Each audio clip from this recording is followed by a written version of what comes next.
നമ്മളിപ്പോൾ നിൽക്കുന്നത് കന്റോൺമെന്റ് ഹൗസിലാണ്. എല്ലാ ശ്രദ്ധയും ഇങ്ങോട്ടാണ്. ഇവിടെ ഇപ്പോൾ ഉള്ളത് അനൂപ് ജേക്കബ് മാത്രമാണ്. മറ്റ് ഘടകകക്ഷി നേതാക്കൾ ഉടനെ എത്തിച്ചേരും.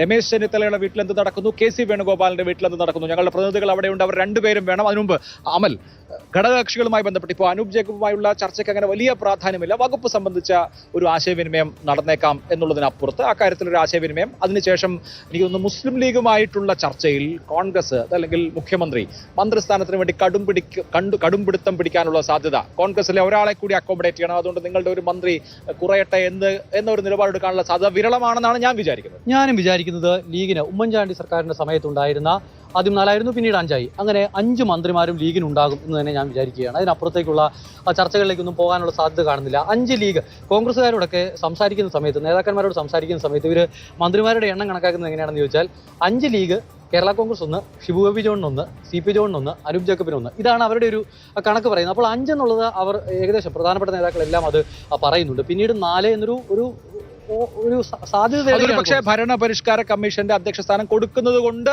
ഒരു ചർച്ചയിലേക്ക് വന്നതാവാനാണ് സാധ്യത. പിന്നീട് ഏറ്റവും പ്രധാനപ്പെട്ട ഒരു ചോദ്യം, ഈ വിദ്യാഭ്യാസ വകുപ്പ് കോൺഗ്രസ് ഏറ്റെടുക്കണം എന്നുള്ളൊരു ആവശ്യം ഉയർന്നു വരുന്നുണ്ട്. മാത്രമല്ല കേരള കോൺഗ്രസ് നേതാക്കളോട് സംസാരിക്കുമ്പോൾ ന്യൂനപക്ഷ വകുപ്പിന്റെ ചുമതലയും കോൺഗ്രസ് ഏറ്റെടുക്കണം എന്നൊരു ആവശ്യം അവർ പറയുന്നുണ്ട്. ഇത് നടക്കാനുള്ള സാധ്യത അല്ല. ഇതിൽ 2 ഘടകങ്ങളുണ്ട്. ഒന്ന്, വിദ്യാഭ്യാസ വകുപ്പ് മുസ്ലിം ലീഗിൽ നിന്ന് കോൺഗ്രസ് ഏറ്റെടുക്കുകയാണ് എങ്കിൽ അത് വലിയ തോതിലുള്ള ചർച്ചകൾക്കും വിമർശനങ്ങൾക്കും വഴിവെക്കും. കാരണം BJP പോലെയുള്ള പാർട്ടികളും സംഘപരിവാറും നിരന്തരമായി മുസ്ലിം ലീഗിനെതിരെ പറയുന്ന ഒരു ആവശ്യമാണ്. കെ സുരേന്ദ്രൻ അടക്കമുള്ള BJP നേതാക്കളാണ് വിദ്യാഭ്യാസം കോൺഗ്രസ് ഏറ്റെടുക്കണമെന്ന് ആവശ്യപ്പെട്ടത്. അപ്പോൾ ആ നിലയ്ക്കുള്ള ഒരു പ്രഷറിന് കീഴടങ്ങിയാൽ അത് മുസ്ലിം ലീഗിനെ ഇരുട്ടിൽ നിർത്തുന്നത് പോലെയാകും.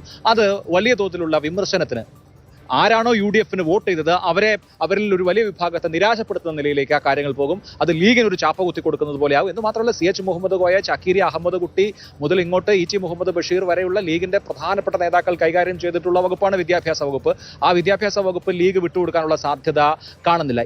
ന്യൂനപക്ഷ വകുപ്പിനെ സംബന്ധിച്ച് പക്ഷേ എനിക്ക് തോന്നുന്നു ന്യൂനപക്ഷ ക്ഷേമം UDF ഭരണകാലത്ത് ലീഗിന്റെ മന്ത്രിമാർ കൈകാര്യം ചെയ്യുന്ന വകുപ്പാണ്. പക്ഷേ അതിലുള്ള ഒരു പ്രശ്നം, ക്രൈസ്തവ വിഭാഗങ്ങൾ കഴിഞ്ഞ തവണയും ഈ ന്യൂനപക്ഷ ക്ഷേമ വകുപ്പിന്റെ കാര്യത്തിൽ ചില എതിരഭിപ്രായങ്ങൾ മുന്നോട്ട് വെച്ചിരുന്നു.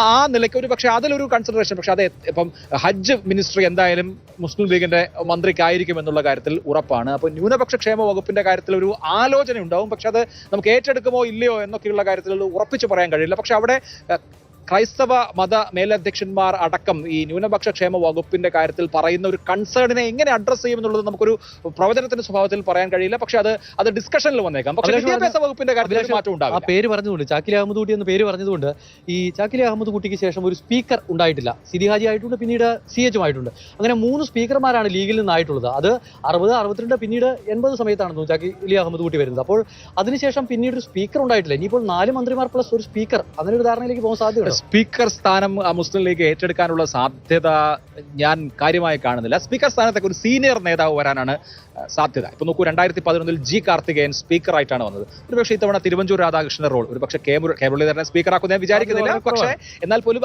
ഞാൻ ഉദ്ദേശിക്കുന്നത് ആ സീനിയോറിറ്റിയിലുള്ള ഒരു നേതാവ് സ്പീക്കർ സ്ഥാനത്തേക്ക് വരാനാണ് സാധ്യത. തിരുവഞ്ചൂരിന്റെ കാര്യം പറയുകയാണെങ്കിൽ ഈ സഭ റിപ്പോർട്ട് ചെയ്യാൻ പോകുന്ന സമയത്ത് നമ്മൾ കാണുന്നത് കഴിഞ്ഞ ഈ MP രാജേഷിന്റെ സമയത്താണെങ്കിലും ഷംസീറിന്റെ സമയത്താണെങ്കിലും സ്പീക്കറായിട്ടിരിക്കുന്ന സമയത്ത് തിരുവഞ്ചൂർ ചട്ടം പഠിപ്പിക്കുന്നത് നമുക്ക് കാണാം. ഷാക്തറാൻ കൗൾ കാണാതെ അറിയാവുന്ന ആളാണ് തിരുവഞ്ചൂർ രാധാകൃഷ്ണൻ. അത് മറിച്ചു നോക്കേണ്ട കാര്യമില്ല.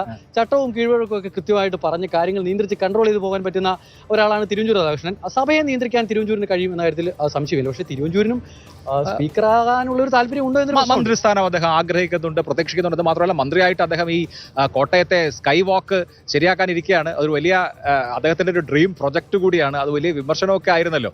അങ്ങനെയൊക്കെ വിചാരിക്കുമ്പോൾ സ്വാഭാവികത്തോടെ നടക്കാൻ പറ്റുമോ? അതെ, ആകാശപാത ഒക്കെ റെഡിയാക്കാൻ വേണ്ടിയിട്ട് ഇരിക്കുകയാണ്. അപ്പോൾ അദ്ദേഹം മന്ത്രിസ്ഥാനമാണ് ആഗ്രഹിക്കുന്നുള്ളത് എന്ന കാര്യത്തിൽ യാതൊരു തർക്കവുമില്ല.